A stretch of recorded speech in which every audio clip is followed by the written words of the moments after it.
السلام علیکم جی، کیا حال چال ہے آپ سب کے؟ میں امید کرتی ہوں آپ سب بالکل ٹھیک ہوں گے، ہٹے کٹے ہوں گے اور حشاش بشاش ہوں گے۔ ناول دشت جنون بائی آمنہ ریاض کا یہ 12واں پارٹ ہے۔ تم چلو گی میرے ساتھ اس راستے پر؟ وہ سرگوشی کر رہا تھا اور نیم تاریک ماحول میں خوش نصیب کا معصوم سا دل خوف کے دلدل میں دھنستا چلا گیا تھا۔ اس کی ساری تیزی تراری دھری کی دھری رہ گئی تھی اور اب سامنے ایک ہونک اور حواس باختہ لڑکی کھڑی تھی۔ مجھے جانا ہے۔ گھبراہٹ اور ڈر کے مارے اس کی آواز نہیں نکل پا رہی تھی۔ شامر اس کا رنگ اڑا چہرہ دیکھ کر دل فریبی سے مسکرایا اور ایک طرف کو ہٹ گیا۔ جاؤ۔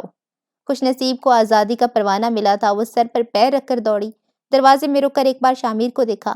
وہ زیر لب مسکراتا ہوا اپنی میز پر رکھی چیزوں کو ترتیب درست کرنے لگا۔ اگلے کچھ روز بشام میں مطلع صاف رہا اور ان سب کو فلک بوز سے نکل کر گھومنے پھرنے کا موقع ملتا رہا۔ کبھی ماموں اور ممانی بھی ساتھ ہوتے، بیشتر وقت معاویہ ہی آئکت کو باہر لے آتا تھا۔ بشام معصوم لوگوں کا ٹھکانہ تھا۔ مقامی آبادی بمشکل 150-200 ممکنات پر مشتمل ہوگی اور فلک بوز بشام کا دل تھا۔ یہ کیسے ممکن تھا کہ فلک بوز کے مکینوں سے بشام کے لوگ واقف نہ ہوں؟ لیکن ان دونوں کو ہمہ وقت ساتھ ساتھ دیکھ کر چہمگوئیاں شروع ہو گئیں۔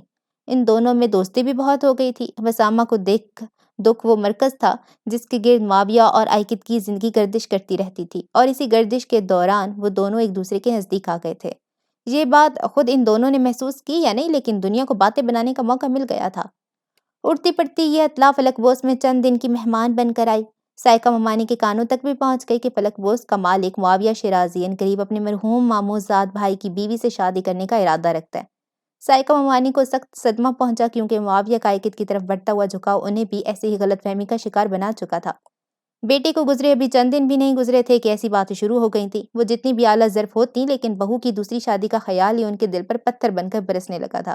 ان کے دل سے ابھی یہ ناراضی بھی ختم نہیں ہوئی تھی کہ آئکت نے عدت کے دن گھر کے اندر رہ کر اور پورے مذہبی احکامات کو مانتے ہوئے نہیں گزارے، اور ایک بڑی چادر سے اپنا آپ ڈھانک کر ضرور رکھتی تھی، لیکن نامحرموں کے سامنے آنے میں احتیاط ہرگز نہیں کرتی تھی۔ عدت کے متعلق احکامات کو وہ مانتی ضرور تھی، لیکن ان احکامات کا مطلب اس نے اپنے حساب سے سیٹ کر رکھا تھا، جن سے سائقہ ممانی جیسی مذہبی خیالات کی مالک خاتون کو خاصا اعتراض بھی تھا۔ انہوں نے کئی بار سوچا کہ آئکت کو معاویہ سے بھی پردہ کرنے کی تلقین کریں، لیکن آئکت کے دکھ کا احساس کر کے وہ خواہش کے باوجود اسے منع نہیں کر پائی تھیں۔ اب جب بشام کی چہمگوئیاں ان کے کانوں میں پڑیں تو انہوں نے اپنا سر ہی پیٹ لیا۔ کیا تھا جو وہ آئکت کو پہلے ہی منع کر دیتی؟ اللہ نے ایام عدت عورت کو پردے میں رہنے کی تلقین کی ہے تو اس کے پیچھے کچھ نہ کچھ مصلحت ہوگی۔ بہرحال انہوں نے طالب حسن سے اس بارے میں بات کی تو وہ ان کی پیشانی پر سوچ کے بل نمودار ہو گئے۔ یہ اچھا خیال ہے، اگر معاویہ راضی ہو جائے تو آئکت اور معاویہ کی شادی کی جا سکتی ہے۔ کیسی باتیں کریں آپ؟ بھابھی لگتی ہے آئکت معاویہ کی، وہ کیسے اس سے شادی کرنے پہ راضی ہو سکتا ہے؟ سائقہ ممانی نے تڑپ کر کہا تھا۔ بسامہ کا انتقال ہو چکا ہے سائقہ، اس حقیقت کو تم قبول کر لو تو بہتر ہوگا، انہوں نے نرمی سے کہا تھا۔ آئکت کی ابھی عمر ہی کیا ہے؟ بسامہ اس دنیا میں رہا نہیں، آگے پیچھے اس کے کوئی ہے نہیں، پہاڑ جیسی زندگی وہ اکیلی کیسے گزارے گی؟ تم خود سوچو، آج نہیں تو چند سال بعد آئکت کسی نہ کسی سے تو شادی کرے گی، تو اگر معاویہ سے ہی کر لے تو اس میں کیا برائی ہوگی؟ سائقہ ممانی سوچ میں پڑ گئیں، اور اس طرح بسامہ کے آنے والے بچے کو بھی تحفظ مل جائے گا۔ بات معقول تھی، لیکن سائقہ ممانی قائل ہو کر نہ دیں۔ ان کے اعتراضات اپنی جگہ جوں کے توں قائم رہے۔ آئکت اور معاویہ کو پتہ چلا تو کچھ دیر کے لیے وہ دونوں ہی دنگ رہ گئے۔ پھر معاویہ کو اس زور کی ہنسی آئی کہ ہنستے ہنستے اس کی سانس اکھڑنے لگی۔ آئکت اسے ہنستا دیکھ کر عجیب سے دکھ میں گھر گئی، پھر اٹھ کر کمرے سے باہر چلی گئی۔ پہلے مجھے یہ بتائیں، یہ ہمکانہ بات آپ کے دماغ میں ڈالتا کون ہے؟ اس نے آنکھوں کا پانی پونچھتے ہوئے کہا۔ آج خاتون بتا رہی تھی، وادی میں کچھ عورتیں آپس میں باتیں کر رہی تھی کہ تم دونوں کی جوڑی کتنی پیاری لگتی ہے۔ ایک نے تو یہاں تک کہہ دیا کہ تم دونوں کی شادی ہونے والی ہے۔ وہ ان پڑھ دیہاتی عورتیں ہوں گی ممانی، آج یہاں بشام میں یہ رواج ہے، ایک بھائی کے مر جانے پہ اس کی بیوی کی شادی دوسرے بھائی سے کر دی جاتی ہے، تو ان عورتوں نے اسی حساب سے بات کی ہوگی۔ سوال یہ ہے ممانی، انہوں نے کہا اور آپ نے یقین کر لیا، کہ آپ کو مجھ پہ بھروسہ نہیں ہے؟ بات بھروسے کی نہیں ہے، وہ قدرے جھنجھلا کر بولیں۔ پھر کیا بات ہے؟ تمہارے ماموں کا خیال ہے کہ اس شادی میں کوئی مذائقہ بھی نہیں ہے، اگر تم اور آئکت راضی ہو جاؤ تو۔ ممانی پلیز، وہ ایک دم سنجیدہ ہو گیا، یہ بات اب کی ہے، دوبارہ مت کیجیے گا۔ میں آئکت کی بہت عزت کرتا ہوں بسامہ کے حوالے سے، وہ بہت قابل احترام ہے میرے لیے۔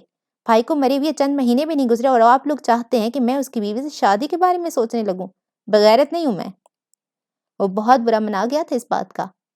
میرے کہنے کا یہ مطلب نہیں ہے تم، سائقہ ممانی نے کہا۔ میں تمہیں سے وارن کرنا چاہ رہی تھی کہ باہر نکلتے ہوئے احتیاط کیا کرو، تم دونوں کو ساتھ ساتھ گھومتا پھرتا دیکھ کر لوگ اپنی مرضی کے مطلب نکال رہے ہیں۔ کوئی میرے سامنے یہ بات کہے میں اس کا منہ توڑ دوں گا، وہ ناراضی اور غصے سے بولا۔ سائقہ ممانی اسے دیکھ کر رہ گئی۔ مجھے بھی خیال آیا تھا لیکن عدت کے دوران ایسی بات کرنا مناسب نہیں لگ رہا تھا۔ تمہارے ماموں کے نزدیک یہ سب سے بہتر آپشن ہو سکتا ہے، اس طرح عائقت اور اس کا ہونے والا بچہ دونوں بے گھر ہونے سے بچ جائیں گے۔ میرے نزدیک سب سے بہتر آپشن یہ ہے کہ دوبارہ اس بارے میں بات نہ کی جائے، اس نے ناراضی سے کہا اور باہر نکل گیا۔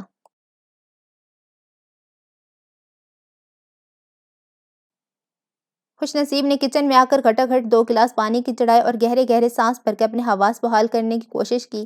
ماہنور اور سیام کچن میں پہلے سے موجود تھیں۔ ماہنور کھانا بنا رہی تھی جبکہ سیام کچن ٹیبل پر فرینچ فرائز کی پلیٹ رکھے اس میں مزید چپس کا ڈھیر لگا رہی تھی۔ خوش نصیب کرسی پر گرنے کے انداز میں بیٹھ گئی اور ان تمام باتوں پر غور کرنے لگی جو ابھی شامیر کے منہ سے سن کر آئی تھی۔ تمہیں کیا ہوا خوش نصیب؟ طبیعت تو ٹھیک ہے؟ ماہنور اسے دیکھ کر چونک گئی تھی، فکرمندی سے کہتی ہوئی قریب آئی اور اس کے ماتھے پہ ہاتھ رکھ کر دیکھا۔ خوش نصیب کسی اور ہی دھیان میں تھی، بری طرح سٹپٹا گئی بلکہ کسی حد تک ڈر گئی تھی۔ سیام بھی اسے حیران نظروں سے دیکھ رہی تھی، اتنا زرد چہرہ۔ ہاں میں ٹھیک ہوں، سیام کی وجہ سے اس نے اپنی کیفیات چھپاتے ہوئے کہا تھا۔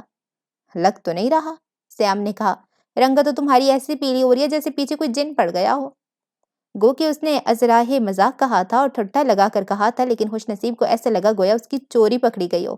سٹپٹا کر وہ اٹھ کھڑی ہوئی۔ ہاں ہاں ہاں ہاں، لو بتاؤ خوش نصیب کے پیچھے کوئی جن کیسے پڑ سکتا ہے؟ اس کے شر سے تو جن بھی پناہ مانگتے ہوں گے۔ وہ اپنے اس اعلیٰ درجہ کے مذاق پر خود ہی جی بھر کر محظوظ ہو رہی تھی، بس کندھا دبکنے کی کسر رہ گئی تھی۔ اور گو کہ خوش نصیب ڈر گئی تھی، اس کے حواس نے کام کرنا چھوڑ دیا تھا اور شامیر کا انکشاف اس کے دماغ کے پرزے ہلا گیا تھا، لیکن نام اس کا ابھی بھی خوش نصیب ہی تھا۔ میرا نہیں خیال کہ جن بھی میرے شر سے پناہ مانگتے ہوں گے، اگر ایسا ہوتا تو جنوں کا پورا خاندان میرے پیچھے ہاتھ دھو کر نہ پڑا ہوتا۔ ہوائیں اڑے چہرے کے ساتھ بھی لفظ جیسے خود بخود اس کی 2 دھاری تلوار جیسی زبان سے پھسلتے چلے گئے تھے۔ جنوں کا پورا خاندان؟ وہ ہکا بکا رہ گئی۔ تم نے پہلے کبھی نہیں بتایا خوش نصیب؟ اس کی آواز انجانے خوف سے سرسرا رہی تھی۔ لے، اس نے اپنی پیشانی پر ہاتھ مار کر کہا، بتانے کی کیا ضرورت ہے، تم اس خاندان کو اچھی طرح جانتی ہو، کیونکہ اس خاندان کی سربراہ بھی کوئی جن نہیں بلکہ ایک چڑیل ہے۔ میں جانتی ہوں، سیام سوچ میں پڑ گئی۔ ایک دم سے دماغ کی بتی جلی تھی، اس نے غصے سے خوش نصیب کو گھورا۔ بدتمیز، تم میری امی کو چڑیل کہہ رہی ہو؟ رک جاؤ، ابھی بتاتی ہوں امی کو۔ جو بھی کہا ہے تم نہیں کہا ہے، وہ گڑبڑا کر اٹھی اور دروازے کی طرف پلٹی۔ میں اوپر والے کمرے میں جا رہی ہوں، جلدی سے باہر کی طرف لپکی۔ میں اوپر کمرے میں جا رہی ہوں، جلدی سے باہر کی طرف لپکی۔ واللہ کس قدر ذہین ہے یہ سیام، وہ دل ہی دل میں اشش کرتی ہوئی گئی تھی۔ سیام تم خوش نصیب کی باتوں کا برا مت بناؤ، تمہیں پتہ ہے اسے اونٹ پٹانگ ہانکنے کی عادت ہے۔ ماہنور نے جلدی سے سیام کا غصہ دور کرنے کی کوشش کرتے ہوئے کہا تھا۔ یہ اونٹ پٹانگ ہانکنے کی عادت پتہ نہیں کب ٹھیک ہوں گی اس کی، سیام نے ناراضی سے بولتے ہی ماہنور کے الفاظ اسے لوٹائے۔ میں نے ہی غلط بول دیا تھا کہ کوئی جن اس کے پیچھے پڑا ہوگا، جن بھوتوں کے گھر والے تو کہتے ہوں گے اپنے بچے شام ہی کو کمروں میں بٹھا لیا کرو، کہیں ان کے پیچھے خوش نصیب نہ پڑ جائے۔ ہاں، وہ اپنی کڑاہی کی طرف متوجہ ہو گئی۔ ماہنور نے سر جھٹک کر اس دوہری پریشانی سے دھیان ہٹایا اور دروازے کی طرف دیکھا، اسے خوش نصیب کی فکر کھائی جا رہی تھی۔ اسے آخر ہوا کیا ہے، ماہنور سوچ رہی تھی۔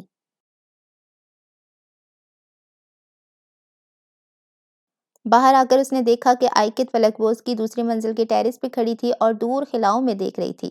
سنہری دھوپ نے اس کے بالوں کے رنگ کو مزید خوش رنگ بنا دیا تھا اور وہ سنگ مرمر کا ایسا مجسمہ معلوم ہوتی تھی جسے بنانے کے لیے مجسمہ ساز نے بڑی دلجمعی سے کام لیا ہو۔ چادر جسے وہ وسامہ کے بعد ہر وقت اوڑھے ہوئے نظر آتی تھی، اس وقت کندھے پہ ایک طرف پڑی تھی، بالوں کے بے ڈھب انداز میں دوسرے کندھے پہ آگے کی طرف ڈال رکھا تھا۔ ایک کوہنی ٹیرس کی باؤنڈری وال پہ ٹکی تھی، عقب میں فلک بوز کی قدیم عمارت کا فسوں تھا اور عمارت کے کنکروں سے چاکتے آسمان پہ پرندوں کی اڑان تھی۔ قدرت کی صنائی پر پورٹریٹ کا گمان ہوتا تھا۔ معاویہ غیر ارادی طور پہ اسے دیکھتا چلا گیا۔ فلک بوز کی مین روش پر کھڑا یوں منہ اٹھائے عائقت کو تکتا ہوا معاویہ، دور سے دیکھو تو یوں کھڑا وہ ایک مجذوب سا معلوم ہوتا تھا جو قدرت کے عشق میں مبتلا ہو کر سد بد کو بیٹھتا ہے۔ یکدم وہ چونکا اور اپنے دل میں سر اٹھاتے خیالات سے سٹپٹا گیا۔ پتہ نہیں لوگ اتنی عجیب باتیں کیسے سوچ لیتے ہیں، اس نے ناراضی سے دل ہی دل میں کہا اور وہاں سے ہٹ گیا۔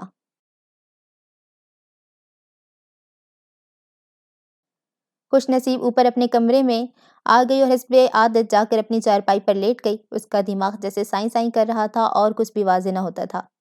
کیا حقیقت تھی شامیر کی؟ پتہ نہیں وہ سچ بول رہا تھا یا جھوٹ۔ اگر یہ مذاق تھا تو بہت گھٹیا درجے کا، لیکن سوال یہ ہے کہ شامیر اس کے ساتھ ایسا مذاق کیوں کرے گا؟ یک اسے گیلری کی کھڑکی پر ٹنگی ہوئی چک ہلتی ہوئی معلوم ہونے لگی۔ خوش نصیب کا ننھا سا دل حلق میں آ گیا۔ وہ ہمت کر کے اٹھی، ہاتھ بڑھا کے چک اٹھانے لگی تو ایسا لگا جیسے چک کے پیچھے سے دو بڑی بڑی آنکھیں جھانک رہی ہوں۔ وہ دیکھ کر پیچھے ہٹی اور الٹے قدموں بھاگتی ہوئی گیلری سے باہر نکل گئی اور ایسی بھاگتی ہوئی نانی کے بستر میں گھس گئی۔ نانی نانی پلیز مجھے بچا لو۔ وہ ان سے ایسے لپٹ گئی کہ کیا ہی گرم کمبل کو ٹھنڈا کمارا ہوا انسان خود سے لپٹاتا ہے۔ نانی بیچاری کی ابھی آنکھ لگی تھی، اس افتاد پر سٹ پٹا ہی گئی۔ اوں کی آوازیں بھی حلق سے نکلی، لیکن خوش نصیب اتنا ڈر چکی تھی کہ نانی کے بے لفظ التجاؤں پر دھیان ہی نہ دے سکی۔ جس وقت ماہنور کمرے میں داخل ہوئی، بیچاری بوڑھی بیمار نانی خوش نصیب کی مضبوط گرفت کے ہاتھوں بس آخری ہچکی لینے کے لیے پر توڑ رہی تھیں اور ان کے حلق سے عجیب عجیب آوازیں بھی نکل رہی تھیں۔ ماہنور نے دیکھا تو دیوانہ وار ان دونوں کی طرف دوڑی۔ خوش نصیب ہٹو، پیچھے ہٹو۔ اس نے پوری قوت سے خوش نصیب کو پرے ہٹایا اور نانی کے گلے سے ان کا اپنا ہی دوپٹہ نکالا جو خوش نصیب کے ساتھ لڑنے سے نانی کے گلے سے لپٹ کر ٹائٹ ہو گیا تھا اور نانی کی جان لے کر ٹلنے کا ارادہ رکھتا تھا۔ دوپٹہ نکلتے ہی نانی کی جان میں جان آئی۔ خوش نصیب نے ان کی حالت دیکھی تو اس کے صحیح معنوں میں چھکے چھوٹ گئے۔ جلدی سے لا کر انہیں پانی پلایا اور مری ہوئی سی آواز میں بولی، سوری نانی۔ نانی بیچاری نے کیا جواب دینا تھا، ذرا سا ہاتھ ہٹایا، سر ہلایا اور آنکھیں موند لیں۔ وہ جیسے بے دم سی ہو رہی تھیں۔ ماہنور نے ان کا لحاف درست کیا اور خوش نصیب کو لے کر کمرے کے دوسرے کونے میں جہاں بستر زمین پر بچھے تھے وہاں چلی آئی۔ نانی کی حالت دیکھو خوش نصیب، کبھی تو کوئی عقل والا کام کر لیا کرو، اس نے ڈپٹ کر کہا تھا۔ میں ڈر گئی تھی، اس نے انگلیاں مسلتی ہوئی شرمندگی سے کہا۔ ڈر گئی تھی تو اس کا مطلب ہے نانی کی جان ہی لے لیتی۔ وہ ذرا بھی متاثر نہیں ہوئی تھی۔ اور کس سے ڈر گئی تھی تم؟ یہاں کون سے جن بھوت آ گئے ہیں جن سے بچنے کے لیے تم نے نانی کی جان کی پرواہ نہیں کی؟ خدارا جن بھوتوں کا نام نہ لو، وہ روحان سی ہو کر بولی، دو قدم ماہنور کے قریب بھی ہو گئی۔ خوش نصیب ہوش کے ناخن لو، کیوں پاگلوں کی طرح بیہیو کر رہی ہو؟ خوش نصیب تذبذب سی نیچے بیٹھ گئی اور ہاتھ مسلتے ہوئے سوچنے لگی کہ ماہنور کو بتایا جائے یا نہیں۔ میں تمہیں دیکھنے آئی تھی، سیام کے سامنے بھی اونٹ پٹانگ بول کر آئی ہو۔ تمہارے اٹھائی ہوئی ایک طوفان کا اثر ختم نہیں ہوتا خوش نصیب کہ تم کوئی نیا شوشہ چھوڑ دیتی ہو۔ اب دیکھنا سیام ایک کی چار کر کے فضیلہ چچی کے کانوں میں ڈالے گی۔ ارے تم چھوڑو سیام اور چچی کو، یہاں بیٹھ کے میری بات سنو۔ اس نے ہاتھ پکڑ کر ماہنور کو پاس بٹھایا۔ وہ میں شامیر کے کمرے میں گئی تھی، اس نے جھجکتے ہوئے بتایا، کیونکہ جانتی تھی ڈانٹ تو پڑے گی اور حسب توقع ماہنور کے ماتھے پہ بل پڑ گئے۔ شامیر کے کمرے میں؟ وہاں کیا کرنے گئی تھی؟ شامیر نے مجھے چاکلیٹس گفٹ کی تھی، میں وہی واپس کرنے گئی تھی۔ ماہنور نے آنکھیں سکوڑ کے اسے دیکھا اور اندازہ لگانے کی کوشش کی کہ وہ دراصل کہنا کیا چاہ رہی ہے۔ اچھا تو پھر؟ مجھے اس کے کمرے میں ایک کتاب ملی ماہنور، اس کتاب کے ٹائٹل پہ ایک خوفناک چہرہ بنا ہوا تھا۔ خوف اور ناسمجھی کے ملے جلے تاثرات کے ساتھ وہ بتا رہی تھی۔ اور شامیر نے مجھ سے کہا، وہ کتاب راستہ ہے جنات تک پہنچنے کا۔ جملے کے آخر تک آتے آتے اس کے حلق میں آواز جیسے بالکل ہی گھٹ گئی تھی اور آنکھیں ڈر اور خوف سے پھیل گئی تھیں۔ ماہنور جب بغور اس کی بات سن رہی تھی، اس کے خاموش ہونے کے بعد بھی ایسے ہمتن گوش میں بیٹھی تھی جیسے انتظار میں ہو کہ ابھی بلی تھیلے سے باہر نکلے گی۔ لیکن خوش نصیب کے خاموش ہو جانے کے بعد اس کے چہرے پر حیرانی نظر آئی اور جب اسے بات سمجھ آئی تو اسے بے ساختہ ہنسی آ گئی۔ تم یہ کہنا چاہتی ہو کہ شامیر جن ہے؟ اس نے ہنس کر پوچھا۔ مجھے نہیں پتا میں کیا کہنا چاہتی ہوں، اس نے جھنجھلا کر کہا، لیکن میں یہ ضرور چاہتی ہوں کہ جو شامیر نے کہا ہے کوئی مجھے اس کا مطلب سمجھا دے۔ پاگل لڑکی، وہ مذاق کر رہا ہوگا، ماہنور نے اس کے سر پہ چپت لگا کر کہا۔ مذاق کرنا اس کی عادت ہے، تمہیں بھی ایسے ہی چڑھا رہا ہوگا، تم خواہ مخواہ گھبرا گئی۔ لیکن کوئی ایسا مذاق کیوں کرے گا؟ وہ لج کر بولی۔ اور پھر وہ کتابیں تو عرفات ماموں کے پاس بھی بہت ہیں، تم جا کر دیکھو، ان کے پاس بھی ایسی بہت سی کتابیں ہوں گی جن میں بھوتوں کا ذکر ہوگا۔ نہیں ماہنور، تم مانو یا نہ مانو، کوئی نہ کوئی تو گڑبڑ ہے۔ اچھا، مثلاً کیا؟ یہ مجھے نہیں پتا، وہ پرسوچ انداز میں بولی، لیکن چند دنوں میں پتہ چلا لوں گی۔ میرا دل کہہ رہا ہے شامیر وہ نہیں ہے جو نظر آتا ہے۔ ہاں وہ خود کوئی جن بھوت ہوگا یا کوئی عامل یا تانتری جو موکل اکٹھے کرتا پھرتا ہے، ماہنور نے اس کا مذاق اڑانے والے انداز میں کہا تھا۔ وہ تو جادوگر بھی ہے، کبھی اس کے پاس بیٹھ کر اس کے کرتب دیکھنا، اپنی مٹھی میں سکہ بند کر کے سامنے والے کی جیب سے نکالتا ہے، بنا دیکھے تاش کا پتہ بتا دیتا ہے، اور کل تو اس نے چٹکی بجا کر موم بتی بھی جلا دی تھی۔ ہو نہ ہو موکل ہی ہوں گے اس کے پاس۔ جو یہ سب کام منٹوں میں کر دیتے ہیں۔ وہ ہنستی ہوئی دروازے کی طرف بڑھی۔ خوش نصیب کی پیشانی پر الجھن آمیز بل پڑ گئے۔ وہ یہ سب بھی کرتا ہے؟ اسے کیوں خبر نہ مل سکی؟ اب اپنی ننھی سے عقل پر زور ڈالنا بند کرو، کھانا لا رہی ہوں میں، اور سنو اب دوبارہ نانی کے اوپر مت چڑھ جانا۔ وہ باہر نکل گئی۔ خوش نصیب جلدی سے دوبارہ نانی کے لحاف میں گھس گئی۔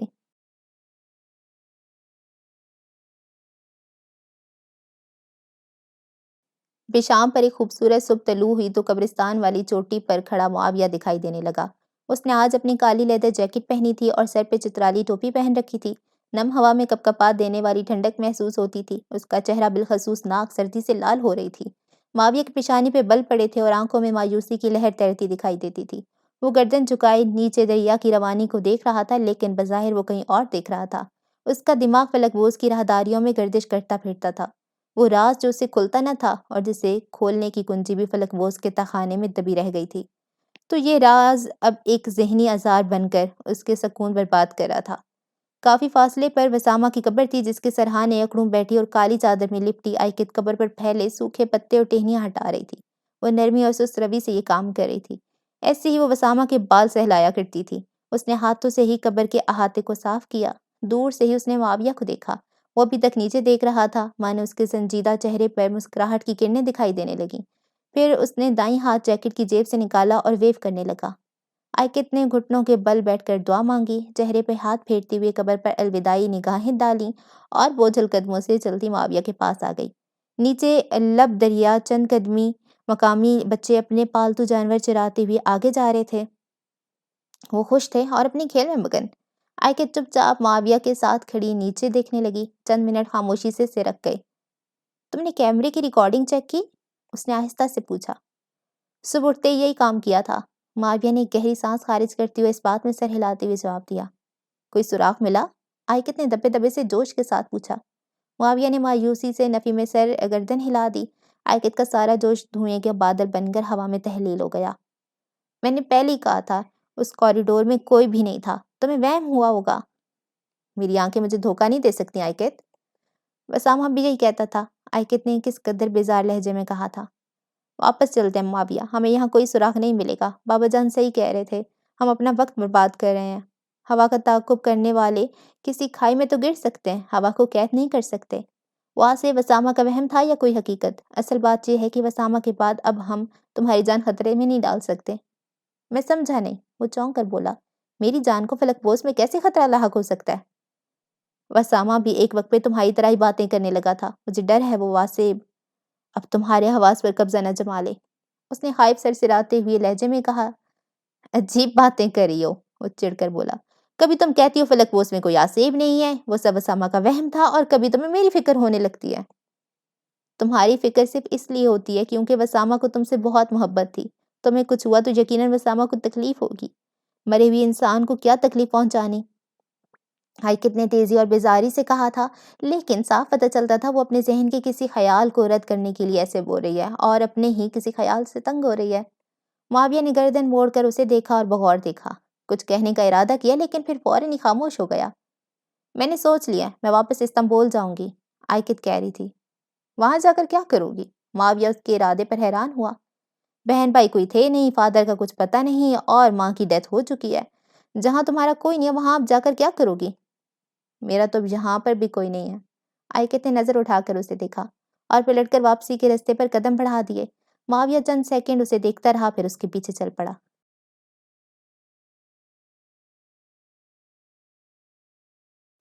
رات بھر وہ آدھی سوئی آدھی جاگی کی کیفیت میں کروٹیں بدلتی رہی۔ بار بار کانوں میں نامانوس سی آوازیں سنائی دیتی رہیں۔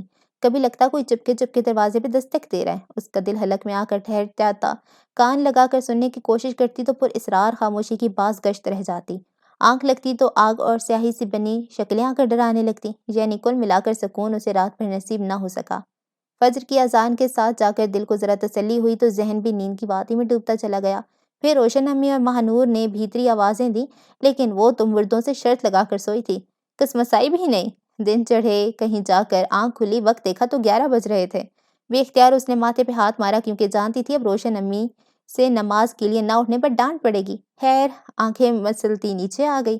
روشن امی اپنے ہیڈ کوارٹر مطلب کچن میں موجود تھی۔ ماہنور غالباً جا چکی تھی۔ ہو گئی تمہاری صبح؟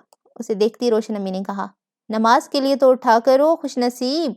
انہوں نے سرزنش کی تو وہ آنکھیں مسلتی ہوئے بولی، روز اٹھتی ہوں روشن امی، کل رات ٹھیک سے نیند نہیں آئی، صبح جا کر کہیں آنکھ لگی تھی۔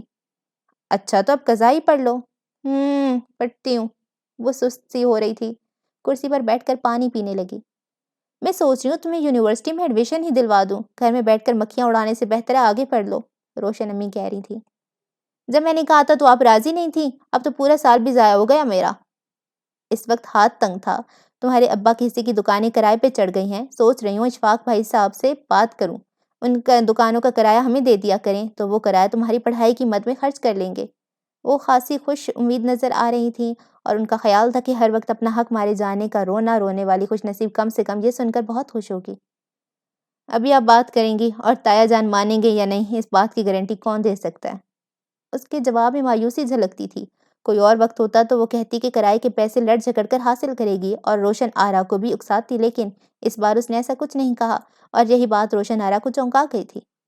اتنی چپ چپ کیوں ہو؟ طبیعت ٹھیک ہے تمہاری؟ میں ایک بات سوچ رہی تھی روشن امی، اس نے میز کی سطح کھرچتے ہوئے جواب دیا۔ کون سی بات؟ یہی کہ اس نے جان بوجھ کر جملے کو لمبا کیا کیونکہ تذب ذب کا شکار تھی اور بے وقوفی میں اس کا کوئی ثانی نہیں تھا۔ یہی کہ جن بھوت دنیا میں کہیں ہوتے بھی ہیں یا نہیں؟ اب یہ بیٹھے بٹھائے جنوں بھوتوں کی یاد کہاں سے آ گئی؟ چولہے پہ رکھے پتیلے میں پیاز براؤن ہو چکی تھی، روشن امی نے کٹی ہوئی لہسن میں پانی ملا کر پیاز پر ڈالا تو تڑکی کی تیز مزیدار خوشبو اور تیز آواز سارے کچن میں پھیل گئی۔ وہ دراصل رات میں نے ایک ڈراؤنا خواب دیکھا تھا، اس لیے پوچھ رہی تھی، اس نے بات بنائی۔ آیت الکرسی اور رات کو سونے کی دعا پڑھ کر نہیں سوئی تھی؟ خوش نصیب نے بے اختیار سر کھجایا۔ سمجھ گئی، بھول گئی تھی نا؟ پتہ نہیں تم کب ہوش مندی سے کام کرنا شروع کرو گی۔ روشن امی نے ہنس پیاز سرزنش بھی کر ڈالی تھی۔ اچھا جنوں کا تو بتائیں نا، جس چیز کا قرآن پاک میں ذکر ہے ہم اس سے کیسے انکار کر سکتے ہیں؟ لیکن روشن امی، اس نے پرسوچ انداز میں کہنا شروع کیا، لیکن اسی وقت پچھلے دروازے سے شامیر اور عرفات ماموں کچن میں داخل ہوئے۔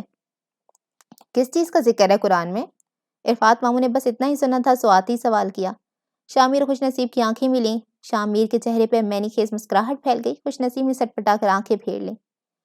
یہ کہ جن بھوتوں کا وجود دنیا میں ہے یا نہیں، روشن امی نے انہیں بتایا۔ خوش نصیب نے رات کوئی ڈراؤنا خواب دیکھا ہے، اب اسی کے بارے میں پوچھ رہی ہے۔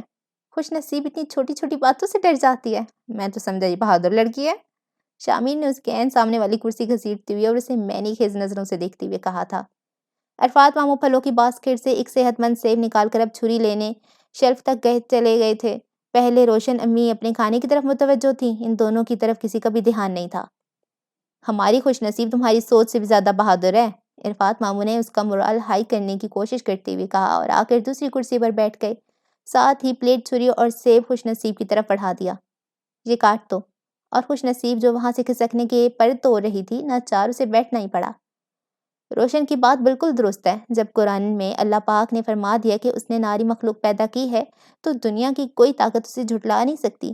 سب سے بڑی بات شیطان بھی ایک جن تھا، فرشتہ نہیں۔ عرفات ماموں نے بات جاری رکھی۔ لیکن میں نہیں مانتی، خوش نصیب نے نظریں جھکائی سیب کاٹتے ہوئے کہا۔ دراصل وہ شامر پر ثابت کرنا چاہتی تھی کہ وہ ڈرتی نہیں ہے، خود کو بہادر ثابت کروانا جیسے اس کی سیلف ریسپیکٹ کا معاملہ بن گیا تھا۔ کیا جن بھوتوں کو کسی نے دیکھا ہے؟ اس بارے میں صرف مفروضے بیان کیے جاتے ہیں۔ قرآن سے جنوں کی موجودگی واضح ہے، شامیر نے کن آنکھوں سے خوش نصیب کو دیکھتے ہوئے کہا تھا، لیکن میں اس مخلوق پر یقین نہیں رکھتا۔ خوش نصیب نے چونک کر شامیر کو دیکھا، کل جو کچھ اس نے کہا تھا آج کی بات اسے 100% مختلف تھی۔ اچھا؟ عرفات ماموں نے دلچسپی سے اسے دیکھا۔ مجھے لگتا ہے تم سے اس موضوع پر ایک صحت مندانہ بحث ہو سکتی ہے، کیونکہ مجھے اس موضوع میں کافی دلچسپی رہی ہے، خصوصاً حیات بعد الموت پر کافی کچھ پڑھ رکھا ہے میں نے۔ سنا ہے روحوں، جن اور فرشتوں کا ٹھکانہ کاسمک ورلڈ ہے۔ روحیں اسی دنیا سے آئی ہیں اور وہیں واپس جائیں گی۔ ممکن ہے صحیح ہو، لیکن مجھے قائل کرنا مشکل ہے، شامیر نے دو ٹوک کہا۔ میں ہر چیز کو سائنس کی کسوٹی پر رکھنے کا عادی ہوں، اور جو چیز یا بات سائنٹیفکلی پروو نہیں ہو سکتی میں اس پہ یقین نہیں رکھ سکتا، وہ دو ٹوک کہہ رہا تھا۔ اگر ایسی بات ہے تو ہم اسے سائنٹیفکلی ثابت کیے دیتے ہیں، عرفات ماموں نے مسکرا کر کہا تھا۔ جواباً شامیر بھی مسکرایا اور ہاتھ سے ایسے نے انہیں اشارہ کیا جیسے کہہ رہا ہو پلیز شروع کریں۔ اگر آپ میرے خیالات بدل دیں مجھے خوشی ہوگی، محمدن گوش ہو کر بیٹھ گیا تھا۔ خوش نصیب بھی دلچسپی سے ان کی باتیں سننے لگی۔ روح ایک ابدی حقیقت ہے، لیکن جن یا مکل ایسی مخلوق ہیں جن سے بہت روایتیں جڑی ہوئی ہیں۔ لوگ ان کا وجود کا انکار بھی کرتے ہیں اور اقرار بھی۔ دیکھو، ہم انسان جن کیمیائی مادوں سے مل کر بنے ہیں، پورے کائنات کو بنانے کے لیے وہی ایٹم، گیس اور عناصر استعمال کیے گئے ہیں۔ پھر ہم نے یہ کیسے سوچ لیا کہ صرف دنیا نامی اس سیارے پر ہی زندگی کی تخلیق ممکن ہوئی ہوگی؟ زمین کی تمام زندہ مخلوقات ایک قسم کے ایٹموں سے مل کر بنی ہیں، ایک ہی قسم کے کیمیائی تبدیلیوں کے دور سے گزرتی ہیں اور انرجی حاصل کرنے اور خارج کرنے کے لیے ایک سے ذرائع استعمال کرتی ہیں۔ ممکن ہے اس کائنات میں کسی اور سیارے پر زندگی کے سروائیول کا فارمولا ہی کچھ اور ہو۔ میں کچھ سمجھا نہیں، ذرا تفصیل سے بتائیے، شامیر نے کہا۔ عرفات ماموں نے تھوڑا توقف کیا اور بولے، رکو میں سمجھاتا ہوں۔ انہوں نے داہنی ٹانگ بائیں پر منتقل کی اور کہنے لگے، میں نے کسی کتاب میں پڑھا تھا اور ہم سب بھی جانتے ہیں کہ زمین پر آکسیجن کے بغیر زندہ رہنا ممکن نہیں ہے، لیکن ہم یہ بات اتنے وثوق سے کیسے کہہ سکتے کہ جہاں آکسیجن نہیں ہے وہاں زندگی کا نام و نشان بھی نہیں ہوگا؟ آکسیجن کے حصول کے سب سے بڑے ذرائع پودے، درخت اور سبزہ ہیں، لیکن ایک وقت تھا زمین پر پھول پودے بھی نہیں تھے، لیکن اس وقت بھی ایسی مخلوقات موجود تھی جو آکسیجن کے بغیر زندہ رہ سکتی تھیں۔ تو جب ایسی مخلوق کسی دنیا میں موجود ہے جو اپنی زندگی کے سروائیول کے لیے آکسیجن کی محتاج نہیں ہے، تو کسی دوسرے سیارے پر کسی دوسری مخلوق کے پیدا ہونے کے چانسز کو ہم کیسے اگنور کر سکتے ہیں؟ ممکن ہے وہ سیارہ مریخ ہو، زحل ہو یا کوئی اور سیارہ ہو، انہوں نے سوچتے ہوئے کہا۔ مریخ پر زندگی کا کوئی چانس نہیں ہے، شامی نے زیر لب مسکرا کر کہا۔ وہاں تو اتنی ٹھنڈ ہے کہ کسی قسم کی زندگی کا سوال ہی پیدا نہیں ہوتا۔ جس مخلوق کی تخلیق ہی آگ سے کی گئی ہے، اسے ٹھنڈ سے کیا فرق پڑ سکتا ہے؟ عرفات ماموں نے مسکرا کر کہا اور گیند جیسے اپنی کوٹ میں ڈالی۔ ویسے بھی سائنس کہتی ہے کائنات میں زندگی کئی شکلوں میں پیدا ہو سکتی ہے۔ عین ممکن ہے زندگی کا ایک چہرہ یا لباس وہ ہو جو ہمیں جن، بھوت، پری یا فرشتوں کی صورت میں نظر آتا ہے۔ عرفات ماموں اپنی بات پر بسط تھے۔ لیکن اس سے ثابت ہوتا ہے جنوں کی دنیا کوئی اور ہے، خوش نصیب نے بساختہ کہا۔ ہماری دنیا میں ان کا کیا کام؟ بالکل، روشن امی نے بھی کہا۔ اماں کہا کرتی تھی جنوں بھوتوں کی الگ دنیا ہوتی ہے۔ جیسے انسانوں کو ان کی دنیا میں مداخلت کی اجازت نہیں ہے، ویسے ہی جنوں کو انسانوں کی دنیا میں جانے کی اجازت نہیں ہے۔ بالکل ٹھیک کہہ رہی ہیں آپ آنٹی، شامیر نے اپنی خوبصورت مسکراہٹ کے ساتھ بحث سمیٹی۔ پھر اس نے عرفات ماموں کی طرف دیکھا اور کہا، میں آپ کی بات مان لیتا ہوں کہ جن بھوت کا وجود ہوتا ہے، لیکن اس بات کو بھی ہمیں نظر انداز نہیں کرنا چاہیے کہ ان کی دنیا میں مداخلت کیے بغیر وہ ہماری دنیا کو نقصان نہیں پہنچا سکتے۔ وہ اتنا پر اعتماد نظر آ رہا تھا کہ خوش نصیب اسے دیکھ کر رہ گئی۔ پتہ نہیں اس کا کون سا چہرہ اصلی تھا، وہ جو کل رات اسے دکھائی دیا تھا، یا جو اب ناری مخلوق کے وجود سے انکاری نظر آ رہا تھا۔ پتہ نہیں کیوں، لیکن خوش نصیب کو ایسا لگا جیسے وہ کسی بڑی مشکل میں پھنسنے والی ہے۔ اس وقت سب کے درمیان بیٹھے اس نے تیہ کیا کہ وہ دوبارہ شامر کی باتوں میں نہیں آئے گی۔ اچھے مستقبل کا حصول کا یہ طریقہ جو خوش نصیب اختیار کرنے جا رہی تھی، وہ اپنے پورے کلیے سمیت ناکام ہو کر رہ گیا تھا۔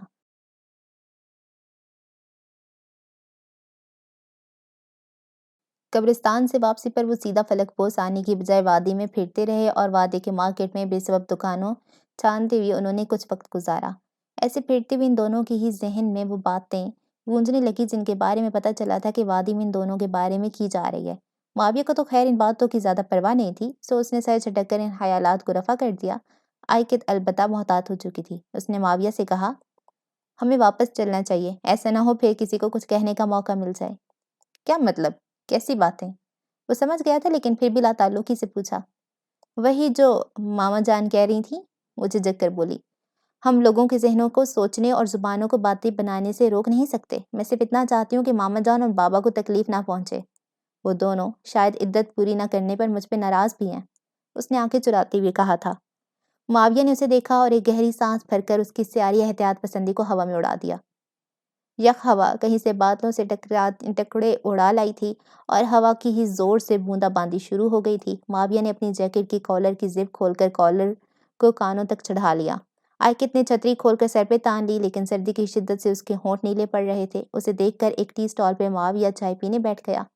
بارش کو رک جانے دو، پھر چلتے ہیں، اس نے اطمینان سے کہا۔ آئکت جلد از جلد واپس جا کر اپنا سامان سمیٹنا چاہتی تھی، لیکن ناچار اسے رکنا پڑا۔ معاویہ اتنا ضدی تھا کہ اس کو نہ کو ہاں میں بدلا ہی نہیں جا سکتا تھا۔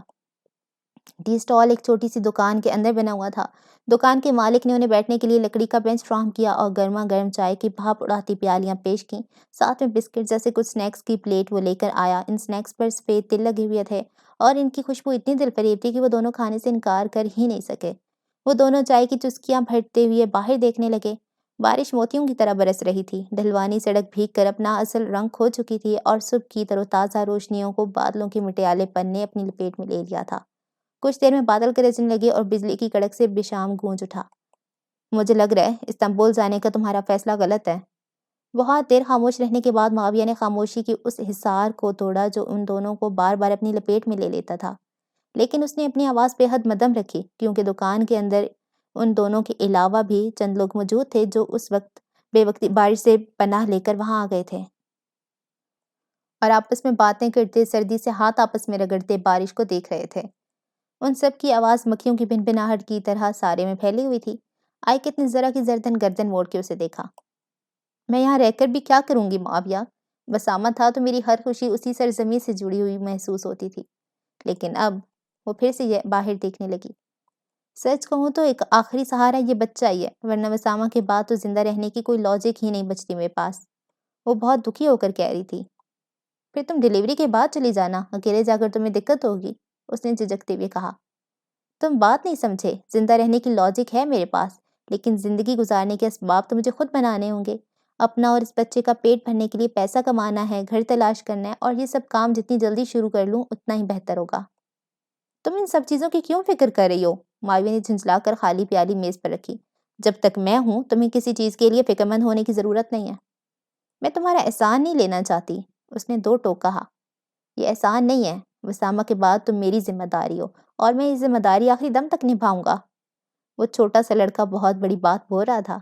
آئکت نے ماتھے پر بل ڈال کر اسے دیکھا اور سمجھنے کی کوشش کی کہ اس کی بات کا کیا مطلب ہے۔ اور یہ ذمہ داری تمہیں کس نے سونپی ہے؟ وسامہ نے، اس نے ترنت کہا۔ آئکت چپ سی رہ گئی، پھر اس نے کہا، وسامہ نے جذباتیت میں ایک بات کہہ دی ہوگی، لیکن میں تم پر برڈن نہیں ڈالنا چاہتی۔ میں چاہتی ہوں تم بے فکری سے اپنی زندگی جیو اور میرے معاملات میں دخل دینا چھوڑ دو۔ وہ ایک دم سے اٹھ کھڑی ہوئی اور باہر کی طرف بڑھی۔ معاویہ پہلے حیران ہوا، پھر لپک کر اس کے پیچھے آیا۔ ابھی بارش رکی نہیں ہے، تم کہاں جا رہی ہو؟ بارش ہلکی ہو گئی ہے، لیکن بادلوں کو دیکھ کر لگتا ہے ابھی تھوڑی دیر میں دوبارہ تیز بارش شروع ہو جائے گی۔ اس سے پہلے میں فلک بوس پہنچنا چاہتی ہوں۔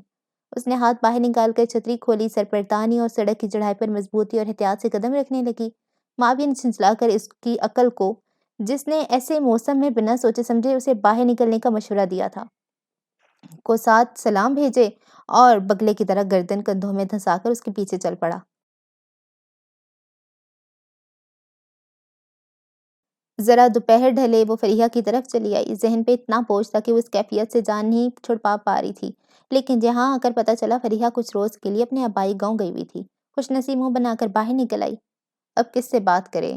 چلاک تھی، ہوشیار تھی، کالی زباں والی تھی، لیکن تھی تو انسان، اور دیگر انسانوں کی طرح دل کا بوجھ کم کرنے کے لیے اسے بھی کسی انسان کی ضرورت تھی جو بیٹھ کر اس کی بات سنے۔ بساختہ اسے کیف یاد آنے لگا۔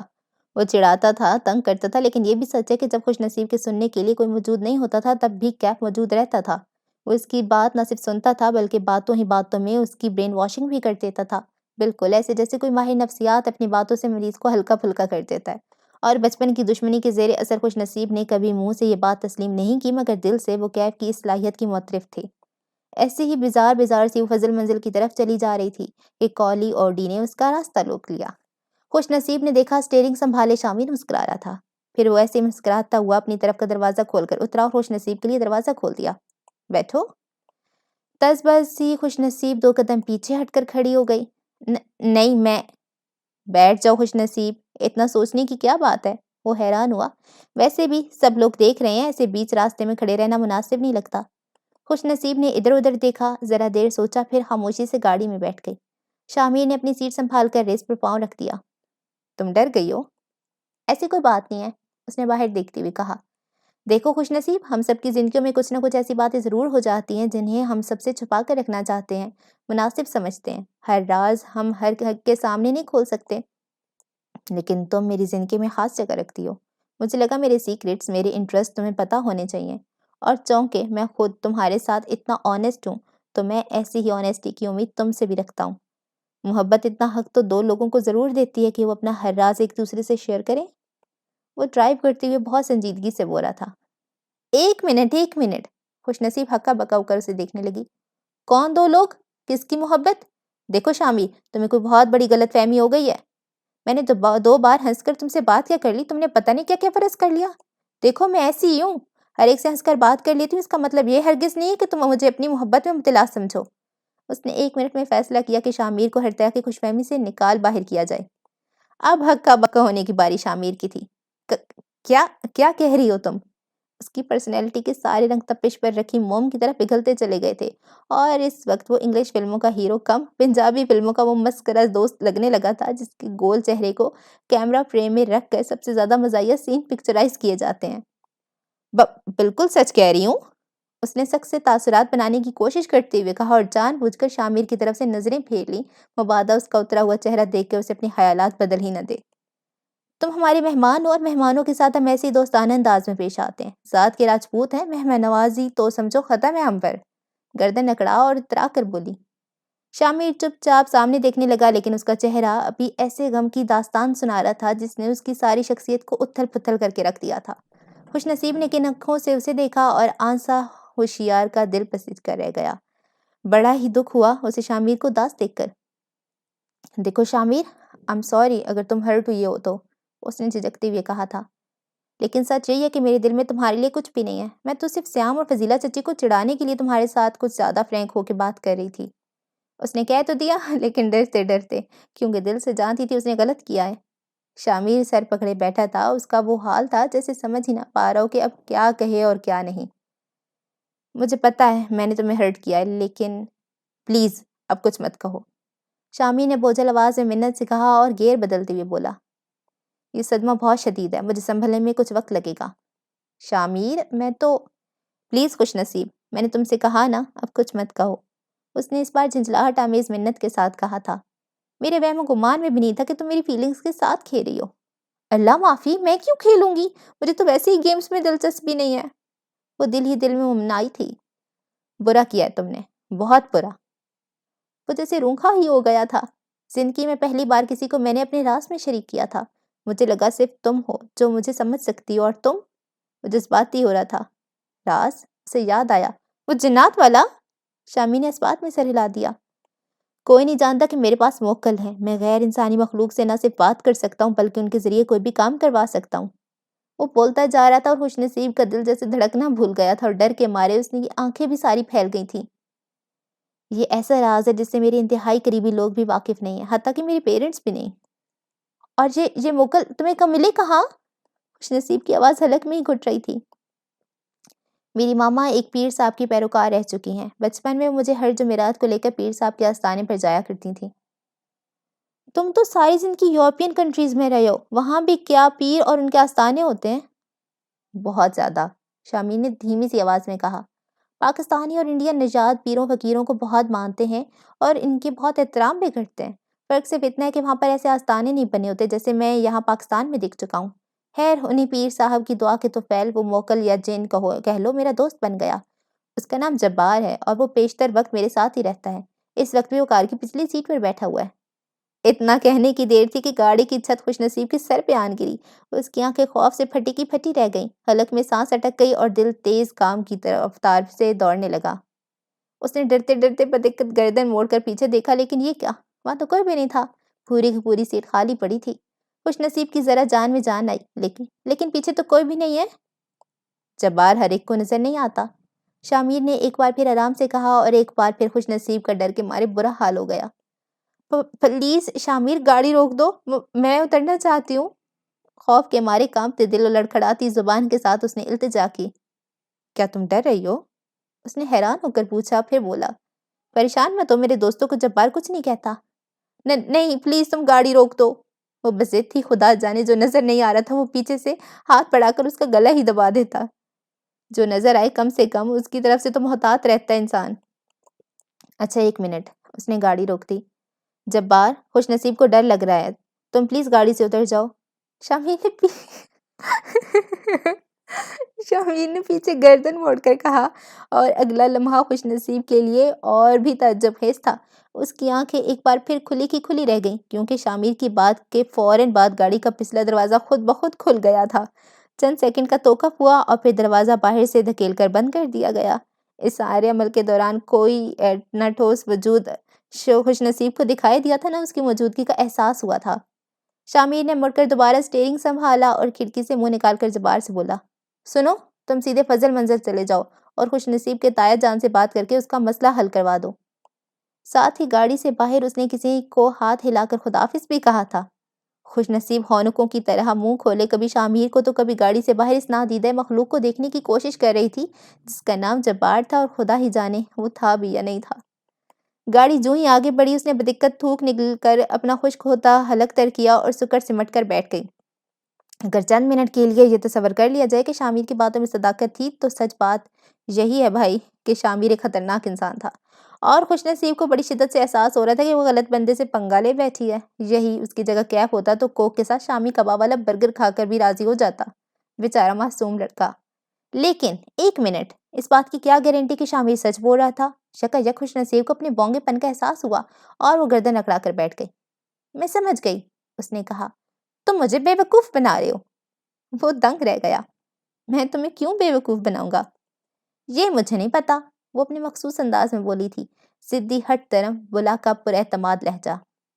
لیکن اتنا بتا دوں، تم مجھے بے وقوف بنانے میں کامیاب نہیں ہو سکتے۔